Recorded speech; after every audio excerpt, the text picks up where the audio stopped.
मकर संक्रांति पावन पर्व के उपलक्ष्य में ब्राह्मण मिलन व खिचड़ी कार्यक्रम ब्राह्मण समाज ऑफ इंडिया का कार्यक्रम दिल्ली के 13 तालकटोरा रोड नई दिल्ली में आयोजित हुआ। इस कार्यक्रम में प्रमुख रूप से प्रसंग ब्राह्मण एवं पर्यावरण संरक्षण को लेकर के पृथ्वी माता रक्षतु ऋग्वेद पर आधारित उक्त इस कार्यक्रम का आयोजन प्रातः 11 बजे दीप प्रज्वलन के साथ प्रारंभ हुआ। उक्त इस कार्यक्रम में संरक्षक अतिथि माननीय श्री कलराज मिश्र जी, भूतपूर्व राज्यपाल हिमाचल प्रदेश एवं राजस्थान। कार्यक्रम की अध्यक्षता माननीय श्री महेश शर्मा, सांसद लोकसभा एवं पूर्व मंत्री भारत सरकार। इस कार्यक्रम में प्रमुख रूप से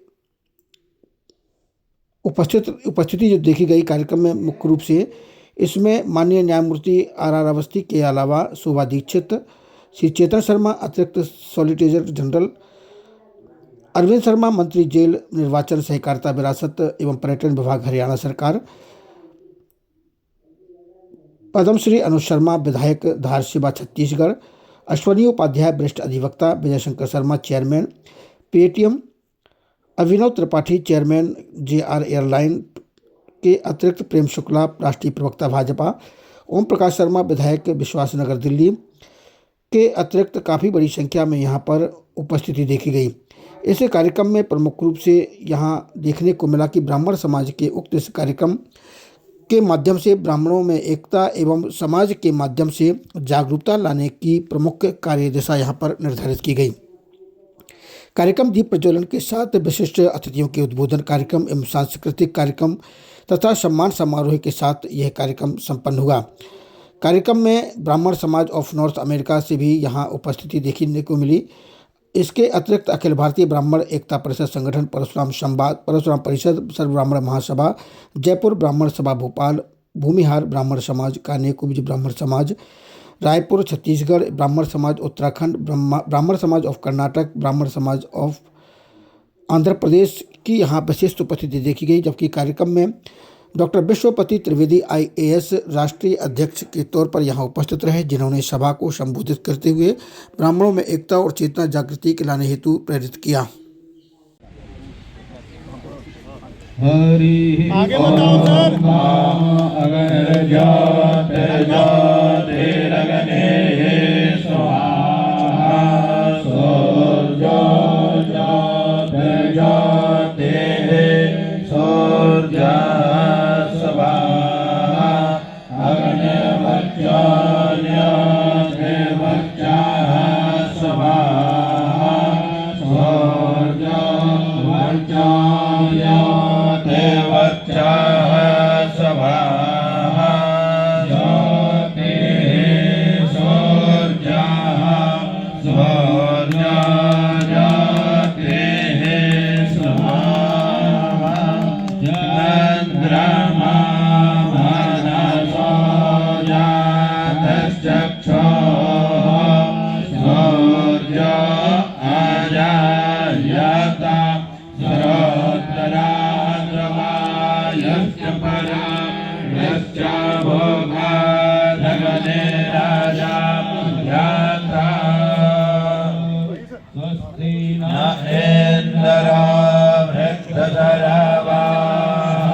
हमारे राष्ट्रीय अध्यक्ष विश्वपति त्रिवेदी साहब, हम जैसे व्यक्ति को बुंदेलखंड में 75 सालों से पद्मश्री मिली है क्या, वो भी पानी पे।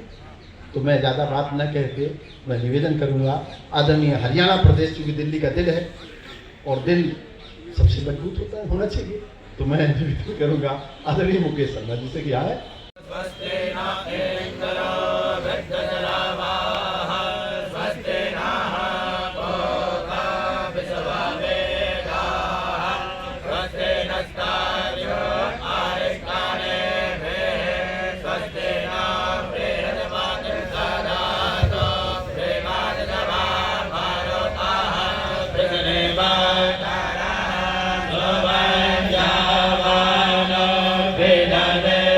जगमाय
आज मैं आप सभी को कुरुक्षेत्र के मैदान में कृष्ण और अर्जुन के बीच हुए संवाद के विषय में सुनाने के लिए यहाँ आया हूँ।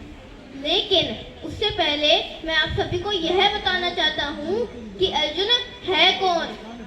अर्जुन बैठा यहाँ हर वो व्यक्ति है जो रूप, बल, धन और पद से सुसज्जित है, जो जिज्ञासु है, जो बड़े लक्ष्य को प्राप्त करना चाहता है। तो अर्जुन मैं भी हूँ और आप भी हैं। और जब भी हम जैसे अर्जुनों का आत्मविश्वास डोलेगा तब किसी ना किसी रूप में माधव हमें जगाने के लिए अवश्य ही आएंगे।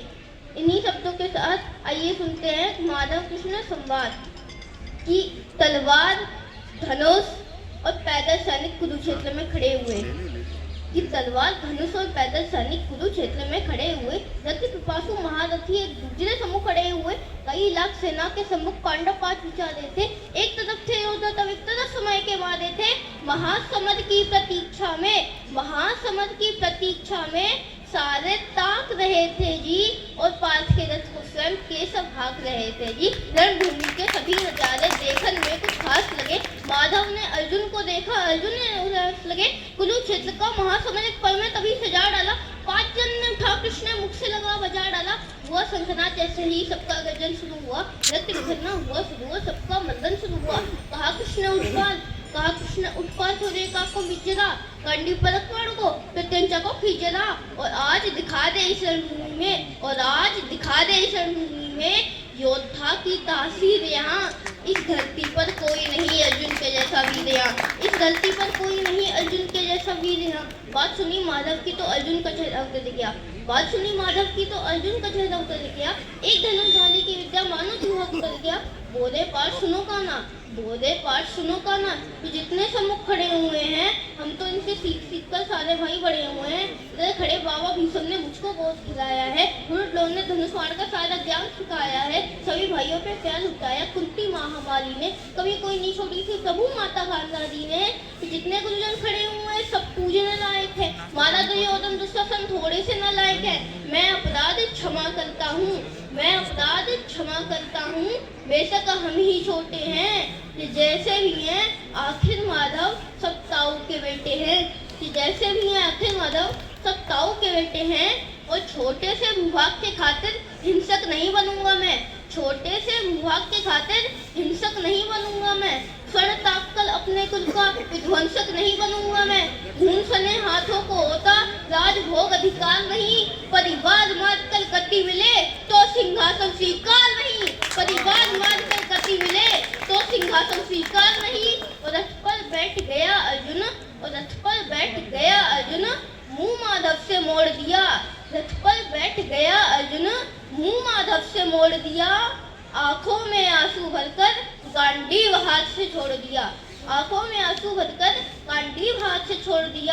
गांडीव हाथ से जब छूटा माधव भी कुछ कुलाए थे। शिष्य पास पर गर्व हुआ मनी मन हंसाए थे। फिर मन में सोच लिया अर्जुन की बुद्धि ना सतने दूंगा। समझ बाल को कमजोर नहीं पड़ने दूंगा। धर्म बचाने के खातिर एक नो अभियान शुरू हुआ। उसके बाद जगत गुरु का गीता ज्ञान शुरू हुआ। एक नजर में रणभूमि के कड़कन डोल गए माधव। टकटकी बांधकर देखा एकदम अर्जुन बोल गए माधव, मेरे पास मुझे पहले बताते मैं संहार नहीं करता। तुम सारे भाइयों के खातिर कोई विवाद नहीं करता। पांचाली के तन पर लिपटी साड़ी खींच रहे थे वो। दोषी वो भी उतने ही है, जबड़ा खींच रहे थे जो। हल्की इज्जत लड़ गई कोई तो टूक नहीं बोले। और प्रभु को नकन देखकर गंगा पुत्र नहीं खोले। तुम कायर बनकर बैठे हो, ये बात बड़ी विसर्मी है। संबंध उन्हीं से निभा रहे हो जो लोग यहाँ धर्मी है। और हे पांडु के पुत्र, धर्म का कैसा कर्ज उतारा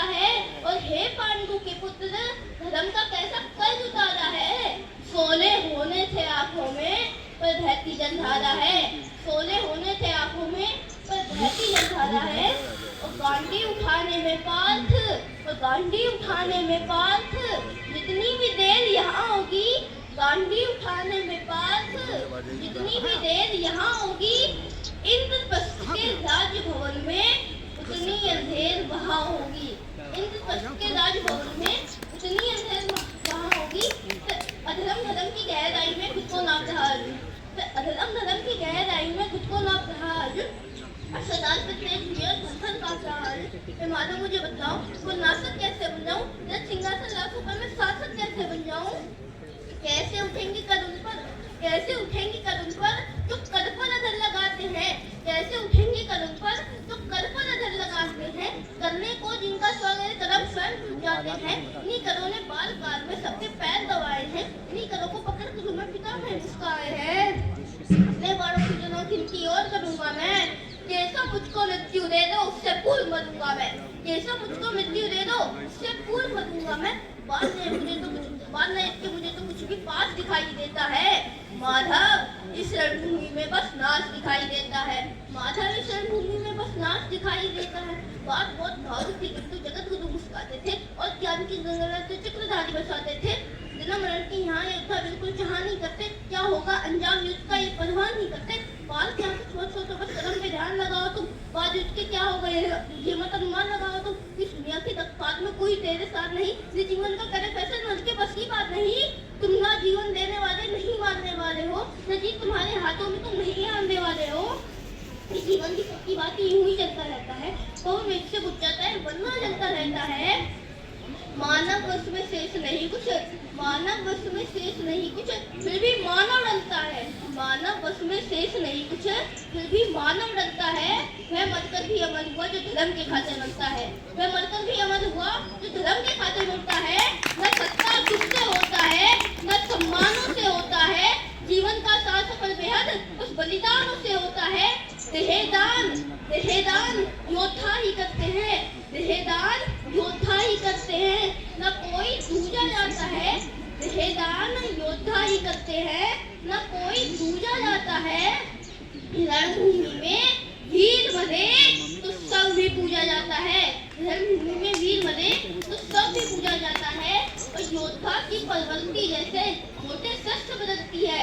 योद्धा की परवलती जैसे घोटे शस्त्र बदलती है, वैसे ही मानव की दिव्य आत्मा दैहिक वस्त्र बदलती है। वैसे ही मानव की दिव्य आत्मा दैहिक वस्त्र बदलती है। ये मान और सम्मान बताओ, जीवन के अपमान बताओ। जीवन मृत्यु क्या है माधव, रण में जीवन नाम बताओ। काम क्रोध की बात करी तो तुम मुझको कम काम बताओ। अरे खुद को ईश्वर कहते हो तो जल्दी अपना नाम बताओ। अरे खुद को ईश्वर कहते हो तो जल्दी अपना नाम बताओ। इतना सुनते ही माधव का धीरे धीरे डोल गया। तीन लोग को स्वामी फिर बेहद गुस्से में बोल गया, कान खोल कर सुनो पास, कान खोल कर सुनो पास, मैं ही देता का नाम हूँ। कान खोलकर सुनो पास, मैं ही देता का नाम हूँ। मुझे सब कहते हैं मैं द्वापर का घनश्याम हूँ। दूध कभी नारी का रखकर मैं ही केस बदलता हूँ। धर्म बचाने की खातिर मैं अन्य वेश बदलता हूँ। विष्णु जी का दर्शन में परशुराम मतवाला हूँ। माँ कालिया के फल पे मैं मर्दन करने वाला हूँ। बाकासुर महिषासुर को मैंने जिंदा गाड़ दिया। बाकासुर महिषासुर को मैंने जिंदा गाड़ दिया। नरसिंह बनकर धर्म के खातिर इन्हें कसम फाड़ दिया। और रथे नहीं तनिक भी चलता है, और रथे नहीं तनिक भी चलता है, बस मैं ही आगे बढ़ता हूँ। कि रथे नहीं तनिक भी चलता है, बस मैं ही आगे बढ़ता हूँ। गांडीव हाथ में तेरे है पर रणभूमि में मैं लड़ता हूँ। गांडीव हाथ में तेरे है पर रणभूमि में मैं लड़ता हूँ। तो जैसे ही मेरे माधव का कद थोड़ा सा बड़ा हुआ, सहमा साथा अर्जुन एकदम रथ से खड़ा हुआ। माँ गीता के ज्ञान शक्ति दे हृदय पे प्रहार हुआ। मृत्यु के आने में तो फिर अर्जुन तैयार हुआ।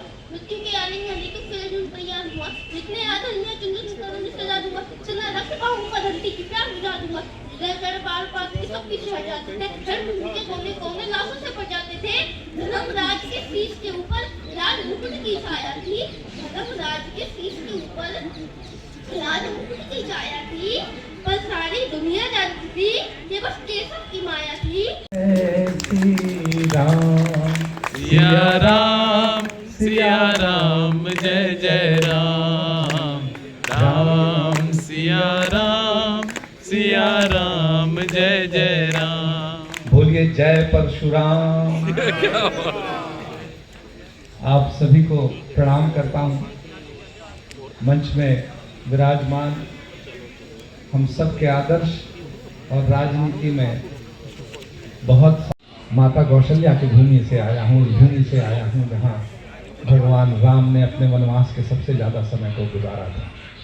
दंडकारण्य से आया सर हूँ, थोड़ा किनारे हो जाए तो उस आप लोग भूमि ऐसा से आया हूँ थोड़ा सा जहाँ विवेकानंद जी ने, आज उनको भी याद करना मैं उचित समझता हूँ इस क्योंकि साइड हो जाए। विवेकानंद जी की जयंती का अवसर है।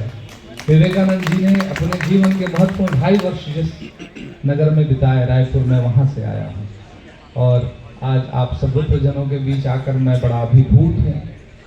आप सभी से यही कहूँगा जो मैंने पंक्तियाँ शुरू में सुनाई कि जाकी रही भावना जैसी प्रभु मूरत देखी तुम जैसी। ब्राह्मणों के विषय में जो जैसी निगाह रहेगा वो उसको ब्राह्मण वैसा ही दिखाई देगा।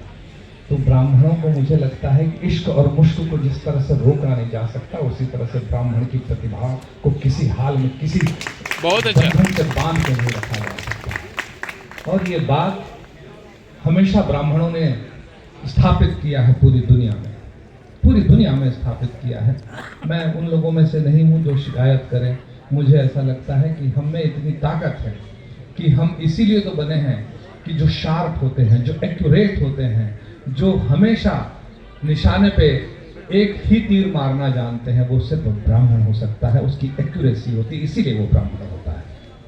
तो मुझे ऐसा लगता है कि हम अपनी ताकत के साथ, अपनी श्रेष्ठता के भाव के साथ चले। जब कोई विकट परिस्थितियां आती हैं तो उन विकट परिस्थितियों का सामना करने का साहस जो ब्राह्मणों के अंदर दिखाई देता है वो आप मुझसे बेहतर समझते हैं। यहाँ सारे ज्ञानवान लोग बैठे हैं, मैं आप लोगों से क्या बात करूँगा, बहुत छोटा हूँ मैं।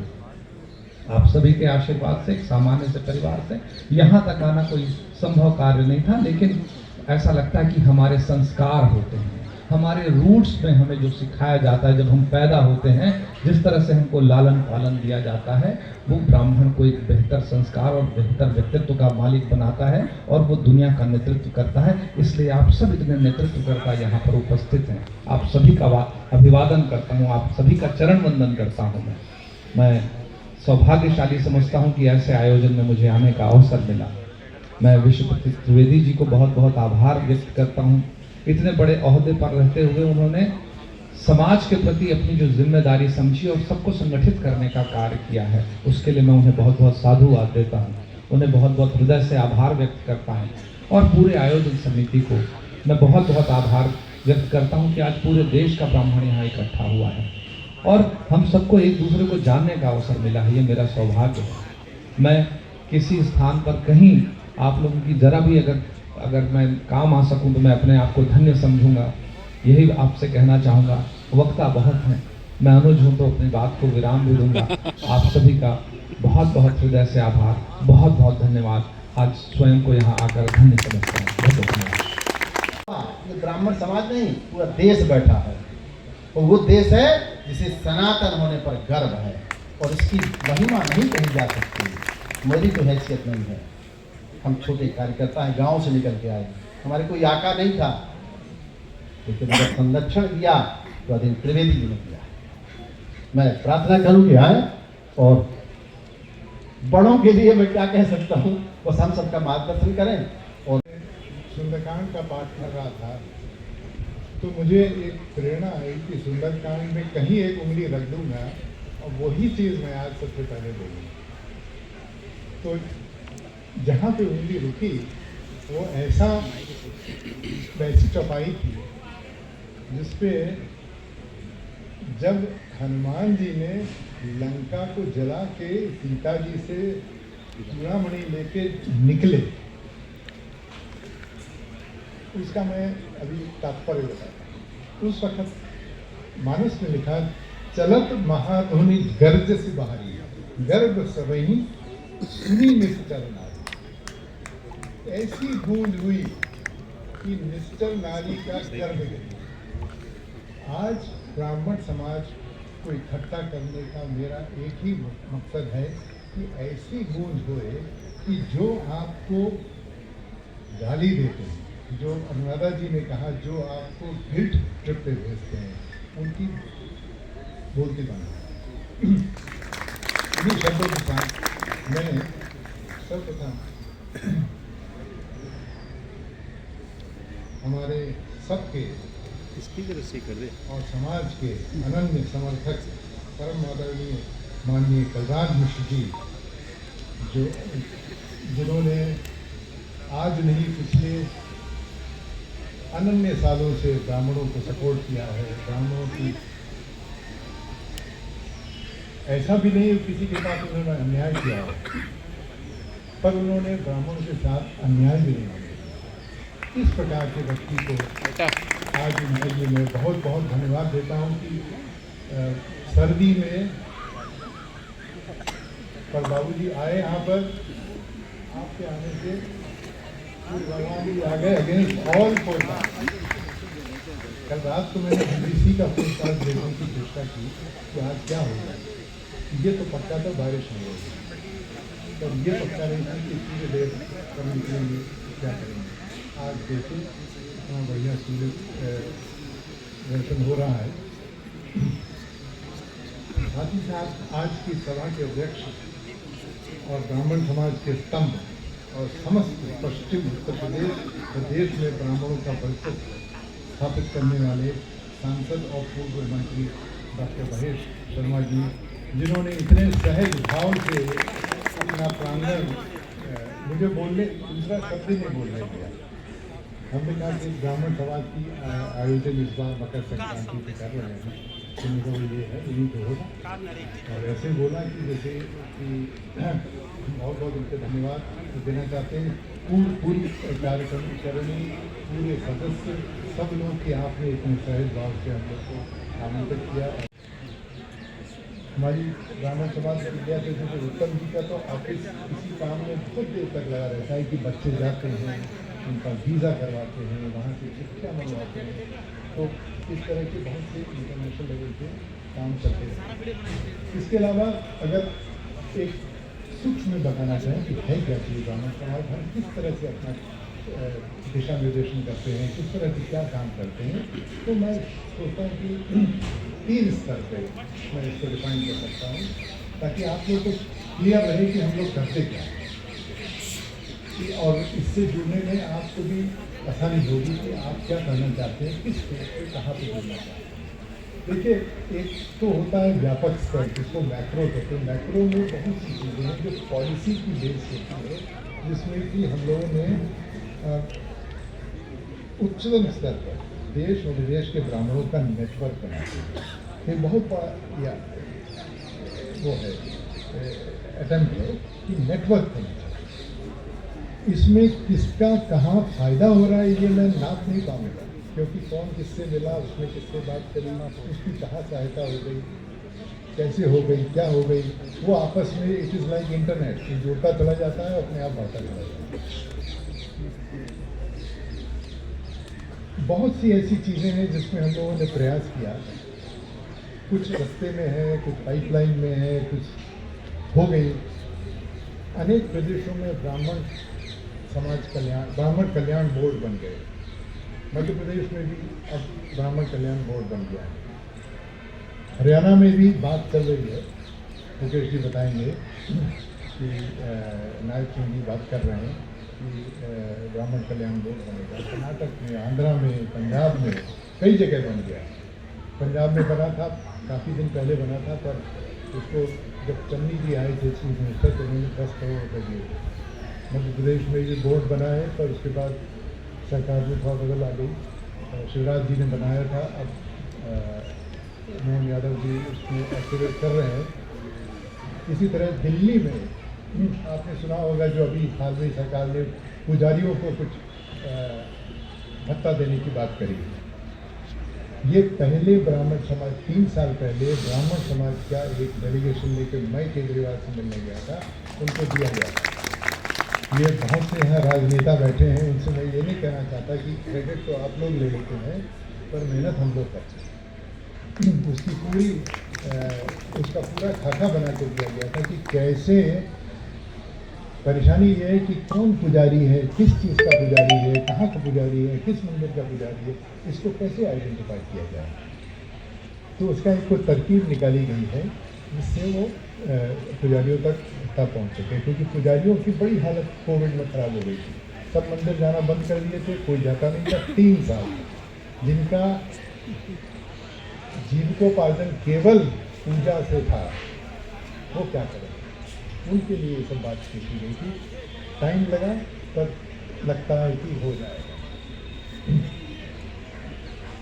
सनातन धर्म से जुड़ी कई बहुत सी बड़ी बड़ी बातें हम लोगों ने उपलब्धि पाई है। जिस प्रकार की आप देखेंगे परशुराम जी, संस्कृति का विषय है परशुराम जी का डाक टिकट। इसके बाद हेमचंद्र विक्रमादित्य जो आखिरी सम्राट था हिंदुस्तान का और ब्राह्मण था, उसका डाक टिकट। ये कोई उपलब्धि आप सोचेंगे बहुत आसानी से हो गई, ऐसा नहीं है। पर इस उपलब्धि का मतलब ये है कि जब परशुराम जी का स्टैम्प निकला तो उस दिन जयपुर में कम से कम 4-5 हजार आदमियों ने ब्राह्मण महासभा में रिलीज किया। तो लोगों ने देखा सरकार में परशुराम जी की, आप देखेंगे छठे जिसमें के अवतार थे, पर अवतारों पे डाक टिकट बहुत निकलते नहीं है। ये तो ये सनातन सरकार है, इसलिए ये सब होता रहता है। बहुत अच्छा। वरना बड़ा मुश्किल। आप कहाँ देखेंगे रामचंद्र जी पे स्टैंप निकला हुआ, आज तक तो नहीं निकला, पर परशुराम जी पे निकल गया। इसी तरह अभी बहुत ही हाल में ब्राह्मण समाज की एक बड़ी भारी उपलब्धि ये रही है कि मानस के सबसे बड़े, इस शताब्दी के सबसे बड़े प्रवचक पंडित राम किंकर उपाध्याय जी पे अभी बस 10 दिन पहले भारत सरकार ने सिंधिया जी के सानिध्य में, क्योंकि वो पोस्ट के मिनिस्टर हैं, उन्होंने एक राम किंकर जी पे पोस्टेज स्टैम्प स्वीकृत कर दिया। यही इस तरह का एक हम लोग ऊंचे लेवल पे काम कर रहे हैं। बाकी और बीच में प्रादेशिक स्तर पे बात रहती है, जुड़े रहते हैं। अन्य प्रदेशों में जैसे हरियाणा के हमारे मुकेश जी हैं, उत्तर प्रदेश के पालीवाल जी हैं, देवी शंकर जी हैं जयपुर के, इसी तरह आंध्र प्रदेश में भी हमारे जो जुड़े हुए हैं, इसी तरह महाराष्ट्र में जुड़े हुए हैं, उनके यहाँ कार्यक्रम प्रादेशिक स्तर पे। ये दूसरा स्टेज। और तीसरा सबसे महत्वपूर्ण स्टेज हमारा है जो निजी स्तर पे। निजी स्तर पे अनेकों प्रकार की, अभी उत्तम जी ने एक छोटी सी लड़की को जिसकी बीमारी, उसको सबसे क्राउड फंडिंग कराई और उसको पैसे दे दिए ताकि उसके यहाँ शादी थी। और अभी बस 15 दिन पहले इस तरह की पढ़ाई के लिए, स्कॉलरशिप के लिए और 50 चीज़ों के लिए निजी रूप पे हम लोग सहायता करते रहते हैं। ये आपको बता दें कि हमारे ब्राह्मण समाज में पैसे की कमी नहीं, कैंडिडेट नहीं। आप लोग के पास अगर ऐसी कोई सुझाव हो तो जरूर लाइए, इसके लिए कोई आपको मेहनत करना नहीं है। उत्तम तिवारी जी हमारे सेक्रेटरी जनरल हैं, उनके पास हमारा एक ईमेल है, पूरा ऑफिस चलता है, वहाँ भेजिए सूचना किससे क्या करनी। हाँ, ये है कि क्रॉस चेक हम लोग जरूर करते हैं कि बात सही है कि गलत है, वरना इस तरह से क्राउड फंडिंग करना ठीक नहीं है। ये 3-4 तरीके हैं जो हमें बताया थे, जिसमें हम लोग बातें करते हैं।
हरियंक हरि कथानंता कहीं सुनहि बहुविधि तब संता। राम रतन धन जो कोई पाए, सारी उम्र रामायण गाए।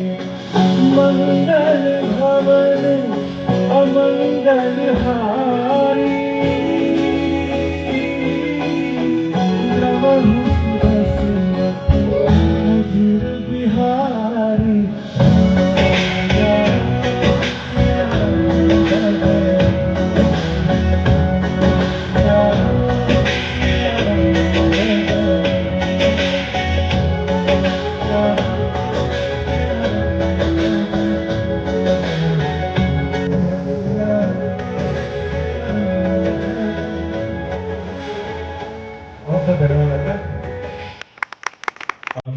अतिथिगण हैं, आप सबको मेरा प्रणाम। जितने हमारे अति विशिष्ट अतिथिगण हैं, मेरा प्रणाम, नमस्कार, अभिनंदन। मेरा नाम राहुल मिश्रा है और मैं प्रयागराज का रहने वाला हूँ और मुंबई में एज ए कंपोजर सिंगर काम करता हूँ, फिल्मों में और गाने करता हूँ मैं।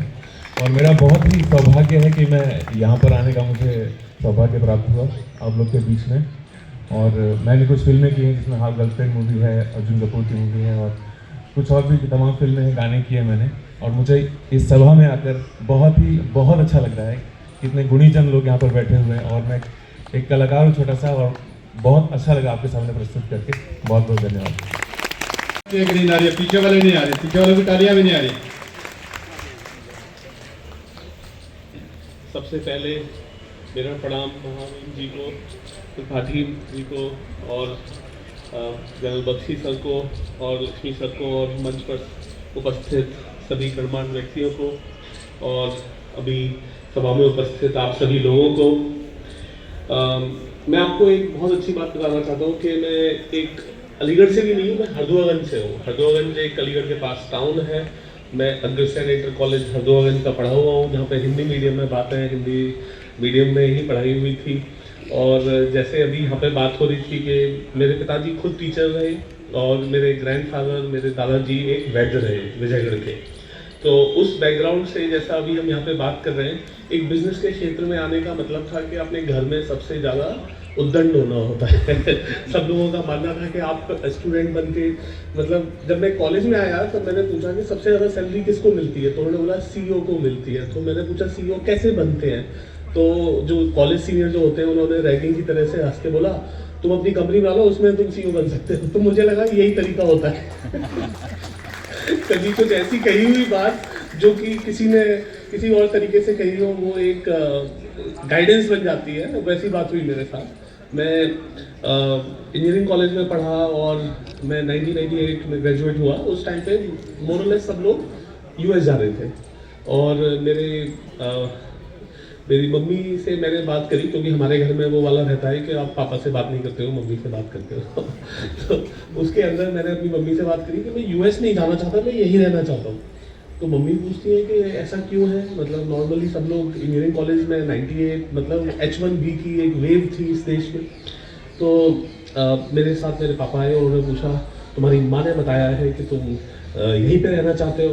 मैंने कहा हाँ, क्या हुआ? तो मैंने बोला कि अगर सब लोग US चले जाएंगे तो इस देश में काम करने को कौन बचेगा।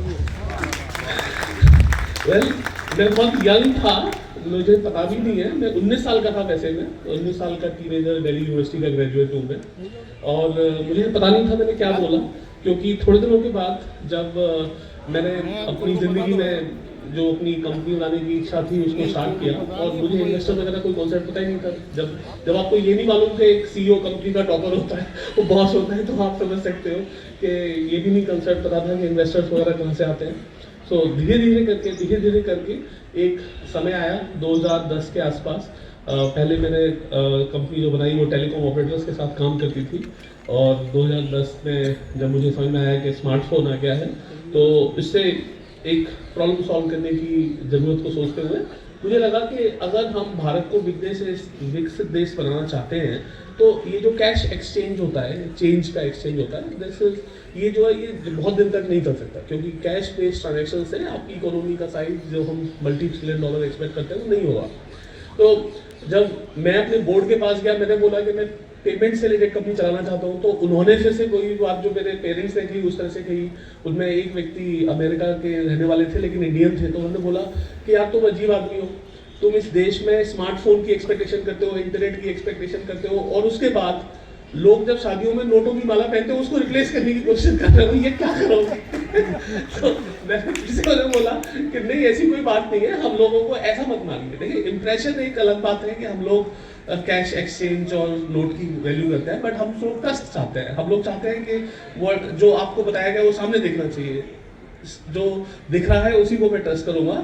एंड मैं कहूँगा कि बहुत टफ था, क्योंकि आप एक इंडिया के अंदर हो जहाँ पे ऐसी कोई भी चीज़ पास्ट में नहीं हुई, और आप जैसे हम सब लोग, आपको याद होगा 2010-12 में हम बोला करते थे कि इस देश से गूगल और फेसबुक क्यों नहीं बन सकते, इस देश से बड़ी प्रोडक्ट कंपनी क्यों नहीं बन सकते, या हम लोग हमेशा एक बड़ी कंपनी इन्फोसिस और उनको विप्रो को मानते हैं, जो कि अभी भी हैं और हैं, लेकिन वो एक दूसरी कंपनियों को सर्विस देती है, अपने लिए नहीं बनाती प्रोडक्ट। एक तरह का कॉन्सेप्ट ये होता है कि आप अपना प्रोडक्ट बना रहे हैं। तो मतलब बड़ा ही इंटरेस्टिंग मूवमेंट था। मैंने बोला कि फंड रेजिंग भी करेंगे और धीरे धीरे करके मैं ये कहूँगा कि भारत की क्षमता और भारत की जो अपॉर्चुनिटी है और भारत की जो कैपेबिलिटी है टेक्नोलॉजी की और इंटेलिजेंस की, मैं कहूँगा कि उसी के बेसिस पे, एब्सोल्युटली किसी और चीज़ के बेसिस पे नहीं, मैंने 25,000 करोड़ की इक्विटी रेज करी from Warren Buffett to Masterson to everybody, the best of the best in the world. मैं उनसे इक्विटी रेज करके आया और जब हमारे देश को एक मूवमेंट आया जिसमें जैसे डिमोनेटाइजेशन का टाइम आया या फिर कोविड का टाइम आया,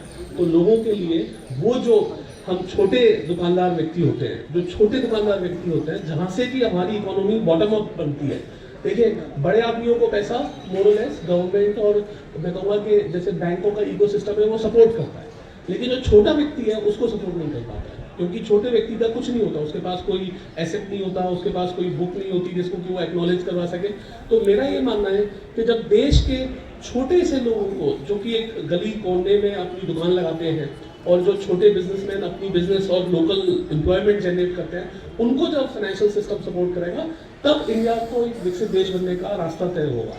यानी कि हमारे देश के विकसित होने के लिए हमें छोटे बिजनेसेस को और माइक्रो बिजनेसेस को बड़ा करना होगा, और उसको करने के लिए हमने सिर्फ पेमेंट की बात करी कि ये जब पेमेंट आ जाएगा तो उनकी हार्ट बीट फाइनेंशियल सिस्टम पे आ जाएगी। तो इस कॉन्सेप्ट के साथ, जैसा आपने देखा होगा, मैं नॉन स्टॉप, चाहे 0% पेमेंट की बात हो या फिर उनको क्रेडिट देने की बात हो, यानी लोन देने की बात हो या कुछ भी हो, उस पर लड़ता रहता हूँ। कभी कभार लोग सोचते हैं तुम जरूर एक दिन नेता बनने वाले हो, ऐसी बातें करते हो जैसे कि उनके वो करने वाले हो, लेकिन सच बताऊँ तो हर व्यक्ति को अपने समाज की सेवा करने की इच्छा होती है, वो जहाँ से आता है उस कम्युनिटी को वापस देने की इच्छा होती है। और जैसे मैंने बताया, मेरे ग्रैंडफादर जो वैद्य थे, मेरे फादर जो टीचर थे, उनकी अपनी तरीके से जो मेरे को एक तरह से प्रेरणा मिली, मैं उसी प्रेरणा का एक डिफरेंट इनकार्नेशन, जो कमर्शियल होता है, लेकिन कमर्शियल मुझे लगता है सस्टेनेबल होता है। इसमें आपको किसी दूसरे के पास जाके ये कहने की जरूरत नहीं पड़ती कि हमें कुछ दान दे दीजिए या वो दे दीजिए। आप जब खुद ऐसे बन सकते हो जो दूसरे को दान दे सके, तो दूसरे से दान लेने की क्यों इच्छा रखते हो? ये सोचते हुए मैंने अपना ये उद्यमों को स्टार्ट किया, और अब मैं ये कहूँगा कि देश के माननीय लोगों ने, जो हमारे देश की जो जनता है, उसने उसको बहुत एम्ब्रेस किया। और नाउ अब ये मैं जरूर बोलना चाहता हूँ कि जिस तरीके से हमने टेक्नोलॉजी का एक्सेप्टेंस किया है, जिस तरीके से हमने ये जो नई तकनीकों को अपने दिल के व्यवहार में लिया है, उसकी वजह से मैं ये जरूर अश्योर कर सकता हूँ, चाहे वो गवर्नेंस हो, चाहे वो फाइनेंशियल सिस्टम हो, चाहे वो एजुकेशन हो, जिस भी क्षेत्र की हम बात करेंगे, विजयी विश्व तिरंगा प्यारा संगा ऊंचा रहे हमारा, ये हमेशा होता रहेगा। आप सभी का बहुत बहुत धन्यवाद, आपने मेरे को टाइम दिया, thank you so much. And it is truly a privilege मेरे लिए कि मैं ब्राह्मण समाज, जहाँ से मैं आता हूँ, लोग बिजनेस में बात नहीं करते, बिजनेस में सोचते नहीं है, मेरे को स्टेज पे बिठाया गया, इसके लिए और बहुत बहुत धन्यवाद। इस देश के बारे में, भारतीय सेना के बारे में या हिंदू समाज के बारे में गलत बोलता है तो ये रौद्र रूप का सैंपल देते हैं। जनरल बख्शी सेना मेडल, विशिष्ट सेवा मेडल एक ऐसे परिवार से हैं जहां इनके बड़े भाई कैप्टन बख्शी ने 1965 में देश के लिए लड़ते हुए वीर गति प्राप्त करी। 1971 में 6 जम्मू एंड कश्मीर राइफल्स में इनका कमीशन हुआ और इन्होंने अपनी बटालियन, ब्रिगेड और पूरी नौकरी जम्मू एंड कश्मीर में व्यतीत करी है और बेहतरीन काम किया, जिसके लिए इन्हें ये सेना मेडल और विशिष्ट सेवा मेडल से सवारा गया।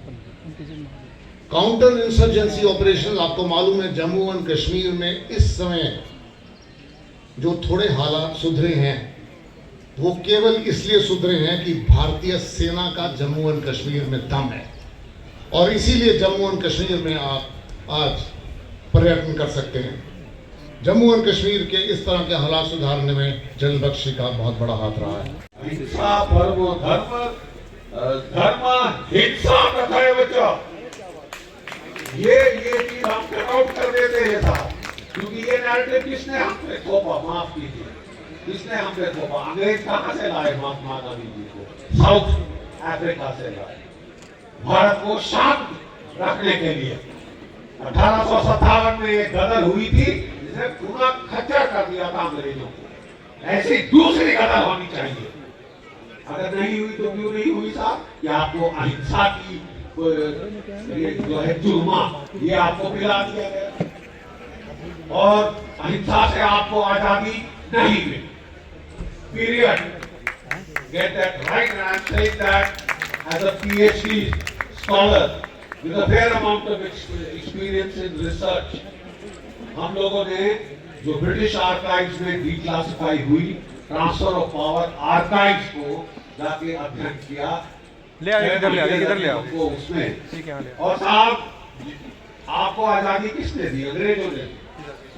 लेकिन आपको जो कहानी लिखी है आजादी की, जो मेरे सारे भाई बंधु हैं हमारे IAS के दिग्गज, उनको पढ़ना पड़ती थी किताब फ्रीडम स्ट्रगल विपिन चंद्र, 650 पेज की किताब है साहब। उसमें बताइए नेताजी सुभाष चंद्र बोस और आजाद हिंद फौज के ऊपर कितने फांके हैं? just guess 1.5. That is called distorted narratives, which we have to correct. और अब हम पे देखिए the clash of civilization Samuel Huntington ने कहा था, उसके चलते हमारे धर्म पे एक बड़ा आघात किया जा रहा है, बहुत आघात किया जा रहा है। और ये शेल्डन पॉलॉक और ये सब पोस्ट मॉडर्निस्ट ऑथर, माफ कीजिए हार्वर्ड से जो हार्वर्ड से जो है एक कंसर्टेड साइकोलॉजिकल वॉरफेयर। जब मैं सेना में था, लड़ाई का हर मैदान तो मैंने देख लिया। जब मैं मिलिट्री ऑपरेशंस डायरेक्टरेट में था, तब मेरे को स्पेशलाइज करने के लिए बोला गया information warfare, and I was thanked. I was the first the Brigadier General Staff Information Warfare in Northern Somalia. अब मैं पेंशन ले चुका हूँ, लेकिन वो इंफॉर्मेशन की लड़ाई जारी है। तभी टेलीविजन पे जाना जरूरी है, तभी सोशल मीडिया पे जाना जरूरी है, ये बैटल वेज करने के लिए। नहीं तो फिर हमारा वही हाल होगा कि पहले। मेरे साथ सभी सज्जनों, मेरे संघर्ष के दौर पे मैं श्री राम कथा प्रारंभ किया। एक छोटा सा आश्रम डाला शिवरी नारायण छत्तीसगढ़ में। उस आश्रम में पानी पे काम कर रहा हूँ। जल के राम मेरी कथा होती, नदियों के राम, शिक्षा और राम, स्वास्थ्य और राम, पर्यावरण और राम, दिव्यांग और राम, समाज सेवा और राम, नारी सम्मान और राम, अनेक विधाओं के तहत जा रहा हूँ। कुंभ में मेरा अपना शिविर भी लग रहा है। आप लोग जब कभी आएँ मुझे फ़ोन करें, आप लोगों के रुकने की पूरी व्यवस्था है। और 20 तारीख से लगातार मेरा शिविर लगेगा। तो नमो मत्स्याय कुर्माय वाराहाय नमो नमः, नमः श्री रामचंद्राय भार्गवाय नमो नमः। परशुराम जी को समझना आवश्यक है। समाज सेवा के उनके कार्यों को जब तक हम समाज के समक्ष नहीं लाएंगे, तब तक स्वीकार्यता प्राप्त करने में थोड़ी दिक्कत होगी। समझना पड़ेगा। क्या सिर्फ कोई 21 बार क्षत्रियों क्या अंत की, सिर्फ इतना ही समझना पड़ेगा? यही क्या? नहीं, और भी पढ़ना पड़ेगा। नागों पर अत्याचार हुआ, किसने बचाया? परशुराम जी। रामो कुंभकार को जमींदार ने जब मृत्यु दंड दिया, जो कि एक निर्बल था, उस जमींदार को मृत्यु दंड देने वाला कौन थे? परशुराम, और उसे बचाया। रूप राम चर्मकार को जब लोग अपने सीने से नहीं लगा रहे थे, तो उसे अपने गले से किसने लगाया? परशुराम जी ने लगाया। काली राम धानुक जब सेनापति बनाने की बात आई, तो उस काली राम धानुक को किसने अपना सेनापति बनाया? परशुराम जी ने बनाया। ऐसे समाज सेवा के कार्यों को भी हमें सामने लाना चाहिए। एक छोटा सा छंद बता रहा हूँ, मेरी कथाएं जो होती हैं। परशुराम जी पे जब कभी कथा कहेंगे, आप बुलाएंगे तो मैं कथा करूंगा। छोटा सा छंद है, समय आ गया है पांडे जी का 2 मिनट कि इसमें महाभारत की युद्ध में क्या पांडवों और कौरवों के मध्य में जो युद्ध हुआ, क्या उसमें परशुराम जी का योगदान नहीं था? चिंतन किया है हम लोगों ने। श्री कृष्ण ने कहा परशुराम जी से कि धनवान दिया था राम को तुमने, कृष्ण को बोलो क्या दोगे? और अंत दशानन गाथा करना, क्या अधर्म यहां पढ़ने दोगे? धनुबाण सहित अवतरित राम सारंग न माता छुड़वाई। उनकी माता बड़ी होशियार थी, मेरी माता मासूम थी, चक्र सुदर्शन को उतरवा दी। और मैं भी अवतरित हुआ सुदर्शन संग पर माता देवकी ने उतरवाई। कैसे मैं लड़ूंगा दुष्टों से, कैसे मैं कृष्ण कहाऊंगा, तुम दोनों राम थे एक हुए, जग कैसे जीत में पाऊंगा। गर परशुराम जी ना होते तो ना चक्र सुदर्शन धारी होते, और दंत वक्र शिशुपाल मारना जग में हुए मुरारी। वो सुदर्शन चक्र दिया परशुराम ने, बोले चक्र सुदर्शन देता हूं जिसका प्रहार न खाली हो, जिस पर भी चला उसे मरना है वह कितना भी बलशाली हो। और वृंदावन राधा प्रेमी है तो तू मुरलीधरी कहाता है, पर मैं परशुराम चक्र सुदर्शन धर कर ही तू जग में प्रसिद्ध हो जाएगा। और मल्ल युद्ध में बलदाऊ भी अपना रूप दिखाएंगे, जब जब तुम्हें जरूरत होगी हर समय काम। वो है परशुराम, यदि सुदर्शन ना होता तो कृष्ण महानायक नहीं बन पाते। वो है परशुराम, जब कर्ण की शिक्षा चली गई और अर्जुन ने उसे मारा, जो ब्राह्मण बन करके शिक्षा प्राप्त कर गया। वह है परशुराम जिन्होंने भीष्म पितामह को शिक्षा दी, और उसी शिखंडी के कारण भीष्म पितामह को बाणों की सैया में लेटना पड़ा। वह अभिशाप था परशुराम का, तब वह महाभारत का समर जीता गया। आप लोगों ने मुझे सुना, मेरी कथाएं निःशुल्क भी होती हैं, आप जब बुलाएंगे जहां बुलाएंगे मैं हाजिर हूँ। मेरे पिताजी का आदेश है, श्री राम कथाओं से परशुराम जी की कथाओं से 1 भी रुपया आप देना नहीं अपने जीवन में। फिर मुलाकात होगी। क्या क्या नहीं सहा, इसके बाद इन्होंने सोचा कि मैं राम की और जल पर कथा करूंगा। ये पिता के आदेश पर अच्छा कर रहे हैं। जो संघर्ष करता है वही तो निखरता है। परीक्षण तो लोहे का थोड़ी होगा, सोने का होता है। हमारे बीच में हम सब बीच में सबकी इच्छा है, एक अवसर है, तो 1 घंटे लेट हम लोग फिर आज ये देख के त्रिवेदी जी का परिवार, जो इतना बड़ा परिवार विशाल, मैं तो उस समय जब विदेश ले जाते थे आपके पूज्य पिताजी, पूरे अमेरिका के हर जिले में ब्राह्मण समाज बनाया, पूरे भारत के हर राज्य में ब्राह्मण समाज बनाया, और ब्राह्मण समाज नहीं बनाया, जो कोई उपेक्षित उनके यहाँ आया वो वापस नहीं गया खाली।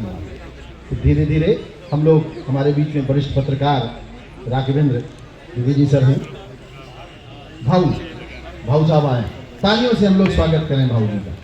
सबको एक साथ प्रणाम। जो बुजुर्ग हैं उनको चरण स्पर्श, हम उम्र हैं उनको नमस्कार, और छोटों को खूब खूब प्यार। मंच के सभी लोगों को, क्योंकि दबाव है, समय कम है, इसके सकता एक एक आदमी का नाम लेना समय का अपव्यय होगा, मैं पूरे मंच को प्रणाम करता हूँ। कई लोग बोल चुके हैं, अपनी बात रख चुके हैं। पत्रकार होने के नाते विषय पर ही रहना और उसको कंसाइज करना और लक्षित वक्तव्य देना या लक्षित लिखना, ये हम लोगों की आदत तो सुना। इसलिए मैं लक्षित वक्तव्य दूंगा, टारगेटेड, और मैं अपनी बात इस तरह बिंबू में रख दूंगा, आप उसको डिकोड करते रहिएगा, उसको समझने की कोशिश करते रहिएगा। हमारे पार्श्व में सप्त चिरंजीवियों में से एक भगवान परशुराम का चित्र है। सबसे पहले सप्त चिरंजीवी भगवान परशुराम के नाम का, और चूंकि वो शैव संस्कृति के संवाचक ही थे, शिव उनके गुरु थे, इसलिए मैं अपनी बात शुरू करने से पहले चाहूंगा कि आप लोग हर हर महादेव और जय परशुराम का जय घोष करें। हर हर महादेव, जय परशुराम, जय परशुराम। चेयरमैन बन गया।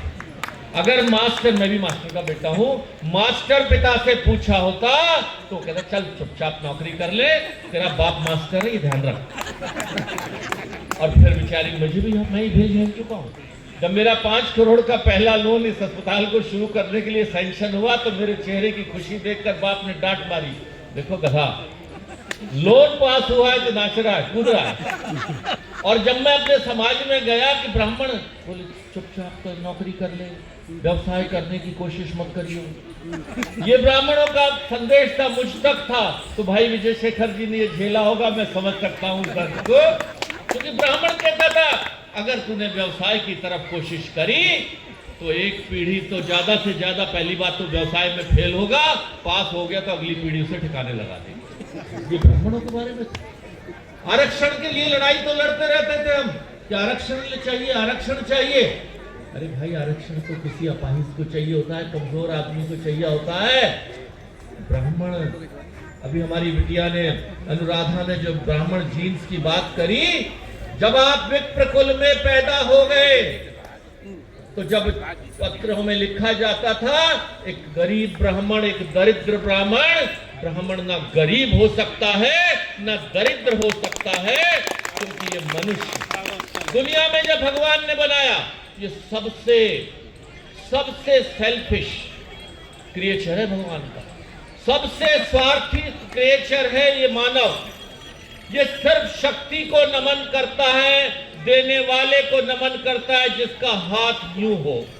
ये कभी किसी भिखारी के पांव नहीं छूता, किसी भिखारी को नमन नहीं करता। आप यहां से बाहर निकलकर चले जाइए, एक भिखारी को 500 रुपए दे दीजिए, उसके पांव नहीं छुएंगे। एक 8 साल के बालक का भी, एक राजा ब्राह्मण के पुत्र का, एक बालक का राजा पांव छू लेता है। उस भिखारी के साथ आप सांत्वना देते हैं, सिंपैथाइज करते हैं, आप उसका सम्मान नहीं करते। अरे भगवान ने विप्र कुल में जन्म देकर आपको दाता तो बना दिया, चवन्नी नहीं देगा, 1 रुपया नहीं देगा, लेकिन संस्कार दे देगा, वो भी दे देगा के साथ साथ आशीर्वाद देने की कल्पना भगवान ने आपको दे दी। कितनी बड़ी ताकत है इस विप्र कुल में, कितनी बड़ी ताकत है इस आपके ब्राह्मण होने पर। ये गर्व और गौरव हमें महसूस होना चाहिए। कहते ब्राह्मण ने अत्याचार कर दिया, ब्राह्मण ने उसके साथ दुराचार कर दिया, मंदिर में गया था प्रसाद नहीं दिया, लाइन से बाहर खड़ा कर दिया। अरे भाइयों, आज आजादी के बाद तो हम उनके हाथों में खेल रहे हैं जो कहते हैं हम धर्मनिरपेक्ष हैं, सेक्युलर हैं। कोई ब्राह्मण कर ही नहीं सकता था कुछ। 200 साल अंग्रेज देश पर राज करते रहे, 700 साल मुसलमान देश पर राज करते रहे, तो ब्राह्मणों ने अत्याचार कब किया? 1000 साल से पहले की बात कर रहे हो क्या? साथियों, बिटिया अनुराधा तिवारी की तरह जवाब देने का वादा रखो, जवाब देने का कि अगर कोई किताब को फाड़ेगा तो हम ये भी जलाएंगे, तो हम ये भी बता सकते हैं कि हम किताब पढ़ने वाले लोग हैं। जवाब जाना चाहिए। एक उदाहरण देना चाहता हूं, मैं सरकार में मंत्री रहा हूं और पार्टी में भी हूं। अभी चर्चा हुई कि साहब इस बार जो थी पार्टी को थोड़ा झटका इसलिए लगा कि साहब 400 पार से लग रहा था कि आरक्षण खत्म हो जाएगा। जनरल बख्शी साहब ने जो कहा है कि अगर अपना नैरेटिव नहीं रखोगे, ब्राह्मण को नहीं कहोगे कि ब्राह्मण की क्या ताकत, क्या पहचान है, तो कोई दूसरा आके उस स्थान को ले लेगा। अरे उन्होंने कहा कि 400 पार में आरक्षण बदल जाएगा, संविधान बदल जाएगा। तो किसी ने सवाल पूछा, तुम क्या घास काट रहे हो? तुमने उसका जवाब क्यों नहीं दिया? या तुमने अपनी व्यवस्था अनुराधा तिवारी जैसे 1000 बच्चे क्यों नहीं तैयार किए जो सोशल मीडिया पर ये जवाब देते? कभी कह रहा था 2 लाइनें सुना, होंगे तुम भगवान मुझे क्या लेना है। यह मनुष्य इतना स्वार्थी है। होंगे तुम भगवान मुझे क्या लेना है, मैं कोई सम्मान नहीं दे पाऊंगा। अरे इतना स्वार्थी है कि अगर भगवान भी आशीर्वाद देने लायक ना रहे, ये इंसान भगवान का भी सम्मान नहीं करेगा। आप और हम तो क्या बेचते? तो अपनी इस ताकत को, अपनी क्षमता को, अपनी इस अध्यात्म को, अपनी संस्कृति को, और उसके बाद मैं नोएडा में सांसद 42 साल से नोएडा में रह रहा हूँ। पहली बार जब आदमी मिलने आया था तो एक रॉयल इधर, एक कट्टा इधर और एक AK-47 लेकर मिलने आया था। धन बल, लाठी बल, आर्थिक से लेके ज्ञान बल आपको भगवान ने दे दिया है। राजनीतिक बल, सामाजिक बल, सबका संचय करो। अगर समाज में खड़े रहना है, आगे बढ़ना है, तो हर व्यक्ति ये सपना ले कि मैं भी विजय शेखर से बनूंगा। आज उनके जीवन की जो उन्होंने कथा सुनाई है, ये हमारे लिए बहुत प्रेरणा का स्रोत है। साथियों, अपने किसी हम कभी नहीं कहते, किसी ब्राह्मण के वक्तव्य में किसी भगवान के परशुराम भगवान ने कभी नहीं कहा किसी को मारो। उन्होंने जिस कार्तवीर अर्जुन को मारा था वो क्षत्रिय नहीं था, वो एक आतताई राजा था, जिस पर उन पर इल्जाम लगा कि वो मात्र हंता थे। मात्र हंता नहीं थे, वो पिता की आज्ञा के पालक थे और उन्हें यह भी पता था कि पिता के पास ये ताकत है। जब सबसे पहले उन्होंने पिता से वरदान मांगा तो कहा मेरे भाइयों और मेरी माता को दोबारा से जीवित कर दो। तो कितना ज्ञानी था वो, कितने ज्ञानी थे जमदग्नि जी, कितने ज्ञानी थे भगवान परशुराम। तो साथियों, गर्व से हम ये कहेंगे कि हम उस विप्र समाज के हैं। अपने एक विप्र भाई को साथ खड़े होकर थोड़ा सहारा दे देना, वो खड़ा हो जाएगा। ये हिम्मत रख के जाना, जिस हालत में हो। हमारी ये कमी है बोलते हुए कि मैं ब्राह्मणों 3 बार दीवार में देखता है, कोई सुन तो नहीं रहा, कोई विरोधी तो नहीं सुन रहा। आवाज से, गर्व से, गौरव से, शान से कहो कि मैं विप्र हूं। हाँ, सर्व समाज को साथ लेकर चलना मेरी कुवत है, मेरी ताकत है, मेरा धर्म है, मेरा फर्ज है। ब्राह्मण कभी आतताई, कभी अत्याचारी नहीं हुआ। सबको साथ लेकर चलने वाले ऐसे विप्र को समाज की कल्पना जो करी है, इसके लिए बहुत बहुत धन्यवाद। नमस्कार। ये स्मृतियां, संहिताएं तत्कालीन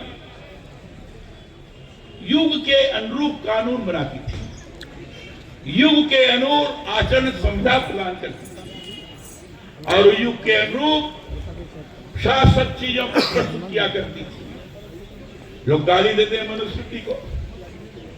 मैं कहता हूं कि जैसे संविधान के अंदर कुछ बेसिक फीचर्स है, जैसे प्रियम्बल है, ये प्रियम्बल बेसिक फंडामेंटल राइट्स है, ये बेसिक डायरेक्ट प्रिंसिपल है, ये बेसिक है। ठीक है, फंडामेंटल ड्यूटी बाद में आई, 22वें संशोधन में आई, लेकिन उसको बेसिक के अंदर रखा जा सकता है। ये सारी चीजें बेसिक है, बेसिक चीजों को बदला नहीं जा सकता। मनुस्मृति में कुछ चीजें बेसिक रही। अब बेसिक में मानव जीवन का स्वरूप कैसा होना चाहिए, धर्म का रूप कैसा होना चाहिए, इसको मनुस्मृति में अच्छी तरह से व्याख्यायित किया गया है। मनुस्मृति द्वारा चलाया जा रहा है। मेरे भारत का संविधान सारी स्मृतियों, सारी संहिताएं, वैदिक कानूनी व्यवस्था, समय समय पर जो शासकीय व्यवस्था रही है, उन शासकीय व्यवस्थाएं और साथ ही साथ विदेशों के संविधान के आधार पर, चाहे अमेरिका हो, ब्रिटेन हो, जर्मनी हो, चाहे कोई भी देश हो, सारे संविधानों का अध्ययन करने के बाद भारत का संविधान बना है। आप प्रेम्बल को अगर पढ़ेंगे, भारत के संविधान के प्रेम्बल को, तो भारत के संविधान का मूल भाव है हम भारत के लोग, वी पीपल ऑफ इंडिया, यहां से शुरुआत होती है। और अंत में कहा जा रहा है क्या वैचारिक स्वतंत्रता होगी, विचारों के व्यक्ति की स्वतंत्रता होगी, सामाजिक आर्थिक समानता की बात कही गई होगी, पंथ निरपेक्षता की बात कही गई होगी। लेकिन 2 चीज महत्वपूर्ण है। एक तो व्यक्ति की गरिमा को स्थापित करते हुए सामूहिक अनुशासन का स्वरूप निर्माण करते हुए भारत की एकता और अखंडता को सुरक्षित रखेंगे, ये बात कही गई है। ये प्रेम्बल के अंदर के विद्यमान है। भारत के मूल कर्तव्य के अंदर 11 मूल कर्तव्य वर्णन किए गए।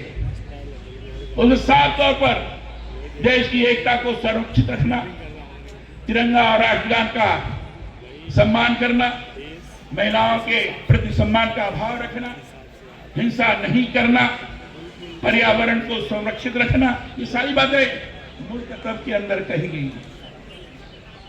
आज दुर्भाग्य इस बात का है कि जगह जगह कहा जा रहा है भारत का संविधान बदल दिया जाए। अरे भारत का संविधान तो ऐसा बना है जिसको कोई बदल ही नहीं सकता। हाँ, संशोधन के लिए 368 की धारा है, 368 की धारा के अंदर संशोधन आप कर सकते हैं, इतना लचरपन रखा गया है।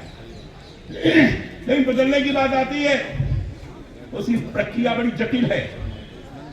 उसकी प्रक्रिया इतनी जटिल है कि 2/3 का बहुमत दोनों सदनों में चाहिए, उच्च सदन और लोकसभा और राज्यसभा में, और उसके बाद आधे से ज्यादा विधानसभाओं का 2/3 का बहुमत चाहिए।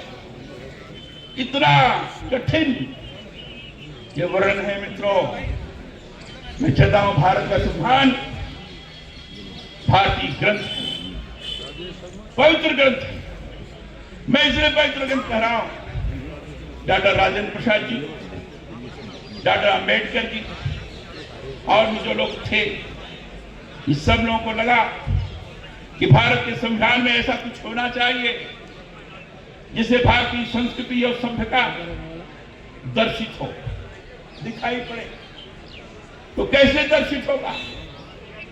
उन्होंने बहुत प्रमुख कलाकार शांति निकेतन के डॉक्टर नंदलाल बोस को बुलाया, और डॉक्टर नंदलाल बोस को बुलाकर कहा कि ऐसी चित्रकारी करो जिससे भारत की संस्कृति और सभ्यता उस संविधान के अंदर दिखाई पड़े। मित्रों, मैं बताना चाहूंगा, जब कॉन्स्टिट्यूशन असेंबली बनी थी, उसके जो पहले भारत का अखंड स्वरूप था, उसमें हाथी दिखाया गया, हाथी का चित्र। मूल संविधान की प्रति आप देखेंगे तो इस बात को प्रकट करता है कि पूरा देश एक है। जब वो सारी चीजें हुई, भारत के संविधान, मूल संविधान के मूल प्रति पर कवर पेज पर अशोक स्तंभ और कमल का फूल है। फंडामेंटल राइट्स के पहले का जो चित्र है, भगवान राम, लक्ष्मण, सीता लंका से अयोध्या की तरफ गमन कर रहे हैं। संदेश ये है कि फंडामेंटल राइट्स की बात करो, लेकिन मूल कर्तव्य मर्यादा युक्त होना चाहिए। भगवान राम मर्यादा पुरुषोत्तम राम कहे जाते हैं। डायरेक्टिव प्रिंसिपल के पहले जो चित्र है, वो चित्र ये है, भगवान कृष्ण अर्जुन को गीता का उपदेश दे रहे हैं। संदेश ये है, जो डायरेक्टिव प्रिंसिपल्स हैं, जो हमारे कानून बनेंगे, वो गीता के मंत्र जैसे शाश्वत और पवित्र होंगे, दृढ़ होंगे, और उसका कड़ाई से अनुपालन हर व्यक्ति का दायित्व हो। ये मूल संदेश। शिक्षा के पहले का जो चित्रकारी है, उसमें गुरुकुल का है। संदेश ये है कि गुरुकुल में जिस तरीके से शिष्य और गुरु साथ में है, गुरु शिष्य को ज्ञान देता है, तो साथ साथ गुरु के आचरण से भी प्रभावित होकर शिष्य उसके अनुसार आचरण करे। वो इसके पीछे का मूल भाव है। महात्मा बुद्ध का भी है, महावीर स्वामी का भी है, गुरु गोविंद सिंह का भी है, गुरु नानक का भी है, विक्रमादित्य महाराज का भी है। कई चीजें हमें पढ़ा हूं, मैं बता सकता हूं।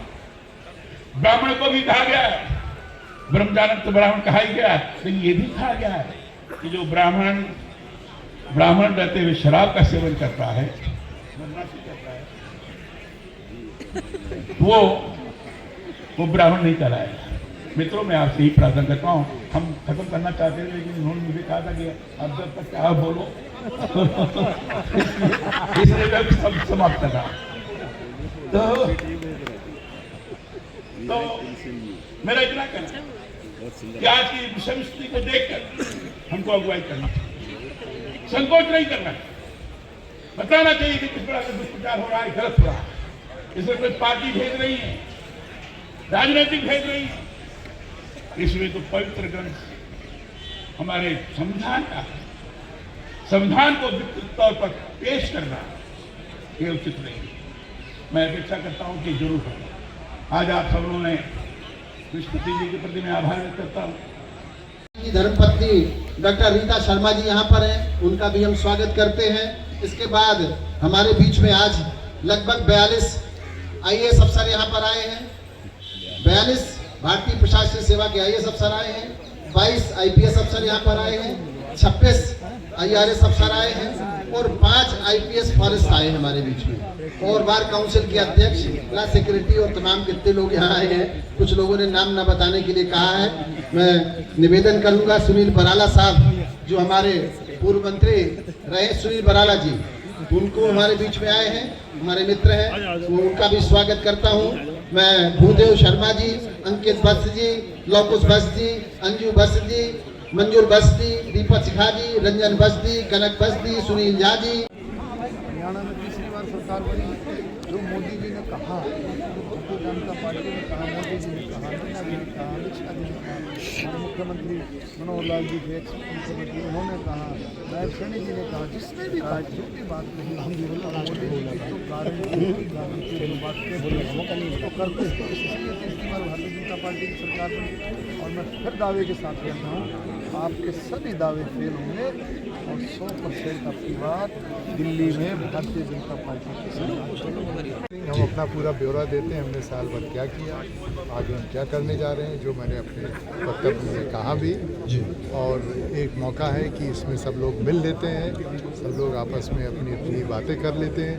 एक जैसा मैंने बताया कि इंटरनेट की तरह है, जो बढ़ता ही चला जाता है। तो आज बहुत अच्छा अवसर है, आज दिन भी बहुत अच्छा निकला, धूप भी नहीं हुई और छाई भी नहीं हुई और बारिश भी नहीं हुई। तो ये इस सुंदर अवसर पे हम लोगों ने सबको इकट्ठा किया। आप देख रहे होंगे यहाँ पे from all walks of life, Brahmins of all walks of life, from all professions, from all areas आज आए हुए हैं और सबको मिलना जुलना है, मिलन समारोह है और आगे की रणनीति हम लोग सबको बता चुके हैं। फिर उसकी महीन डिटेल्स बाकी हमारी एग्जीक्यूटिव में बातें होती हैं। धन्यवाद।